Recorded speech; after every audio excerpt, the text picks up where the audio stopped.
So hey বন্ধুরা, আজকে আমি তোমাদের দেখাবো হরিদ্বারের একদম স্নান করার দিয়ে শুরু করে রাত্রে সন্ধ্যা আরতি পর্যন্ত তোমরা এই ভিডিওর মাঝখানে দেখতে হবে। তো চলো ভিডিওটা দেখা যাক। এই যে আমি নেমে গেছিলাম চান করার জন্য। আমি একটু রেডি শেডি হয়ে একটু ফটো হচ্ছিল, একটু ভিডিও হচ্ছিল কিনা ঠিকঠাক সেগুলো জিজ্ঞেস করে নিচ্ছিলাম। আমি চলো একটা ডুব দিয়ে নিই, হাড় মহাদেব বলে একটা ডুব দিয়ে নিলাম। জলটা খুব ঠান্ডা ছিল, কিন্তু একদম একদম অনেক ঠান্ডা, পাহাড় ঘামা জল, মানে পাহাড়ের দিয়ে আসে। তো সেহেতু ঠান্ডা তো অবশ্যই থাকবে, এটা স্বাভাবিক ব্যাপার, ঠান্ডা থাকাটা। তো তারপরে আমি একটু পোজ দিয়ে আবার ফটো তুলছিলাম, কিন্তু আমার যে দাদাভাইয়ের হাতে ক্যামেরা ছিল সে দাদাভাই বলছিল যে ফটো এর ভেতর দিয়েই তুলছে। তো দাদাভাই ফটোও তুলেছে আর ভিডিওটাও রাখছিল মাঝখানে। তো ভিডিওটা আমার ভালোই লেগেছে, যার জন্য আমি অ্যাড করে দিয়েছিলাম। দাদাভাই দেখো আমি ফটো তোলার পোজ দিয়ে দাঁড়িয়েছি, দাদাভাই ভিডিওটা অ্যাড করছে। ওই পেছন থেকে একটা ভেসে চলে গেল। এটা কিন্তু অনেকেই আছে যারা এরকম নদী দিয়ে ভেসে বেড়ায়। আমি আরেকটা ডুব দিয়ে নিলাম, ডুব দিয়ে আমি আরেকটু দাঁড়িয়ে নিয়ে এদিকে ওদিকে একটু দেখা দেখি করছিলাম যে সবাই কি করছে কি না করছে। বেশ, তারপরে আমি একটু গঙ্গা মায়ের আরতি করে নিলাম, গঙ্গা জল দিয়ে একটু গঙ্গা মাকে সন্তুষ্ট করার চেষ্টা করছিলাম, ওনার জল ওনাকে দিয়েই।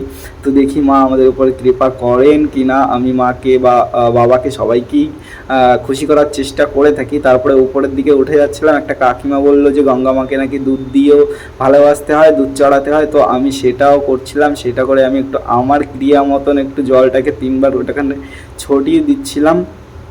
তারপর আমি গ্লাসটা দিয়ে দিলাম আন্টিটাকে গ্লাসটা দিয়ে আমি আরেকটা ডুব দিয়ে নেব। আরেকটা ডুব দিয়ে আমি তারপরে আস্তে আস্তে করে, দেখো বন্ধু এখানে কিন্তু অনেকটাই স্রোত। তুমি কিন্তু স্বাভাবিকভাবে থাকতে পারবে না। আমার পেছনে দেখো শিকল আছে, আমি কিন্তু শিকলে পিঠ ঠেকিয়ে তারপরে ডুবটা দিয়েছিলাম। স্বাভাবিক নর্মালি তুমি না ধরে এখানে ডুব দিতে পারবেই না।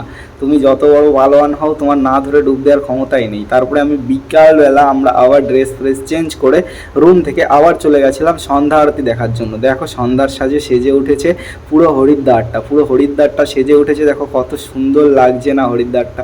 এটাই হরিদ্বার বন্ধু, এটাই হরিদ্বারে আসো, মন জুড়িয়ে যাবে, একদম মন প্রাণ শান্ত হয়ে যাবে। মনে হবে না যে ওই গঙ্গা মাকে ছেড়ে আমি বাড়ি আসি। এটাই হরিদ্বার একদম। দেখো কত স্রোত, গঙ্গা মায় কি প্রখর বেগে বয়ে চলছে, গঙ্গা মায়ের এত রাগ। আর এইখানটায় বসেছিল একটা ভিখারি, একটা সাধু।